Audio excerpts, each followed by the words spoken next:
નવી બની રહેલી ઇમારત પાસે ચાલતા જુગારના ખેત પર પોલીસે છાપો કરી જુગારીઓની ધરપકડ કરી છે।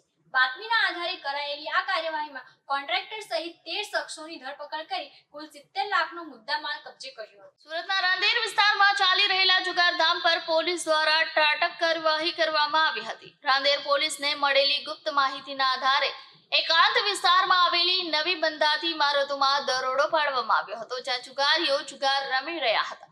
પોલીસે દરોડા દરમિયાન જુગારીઓને રંગે હાથ પકડી પાડ્યા હતા। પોલીસે જુગારીઓ પાસેથી અંદાજે 10 લાખ રૂપિયાની રોકડ રકમ, 5 કારો અને મોબાઈલ જપ્ત કર્યા હતા। જપ્ત કરાયેલા મુદ્દામાલની કુલ કિંમત અંદાજે 70 લાખ રૂપિયા થાય છે। પોલીસે તમામ આરોપીઓને પોલીસ સ્ટેશન લઈ જઈ જુગાર ધારા હેઠળ કાયદેસરની કાર્યવાહી હાથ ધરી છે। આ કાર્યવાહીથી વિસ્તારમાં ગેરકાયદેસર પ્રવૃત્તિઓ પર અંકુશ આવશે તેવી અપેક્ષા વ્યક્ત કરવામાં આવી રહી છે।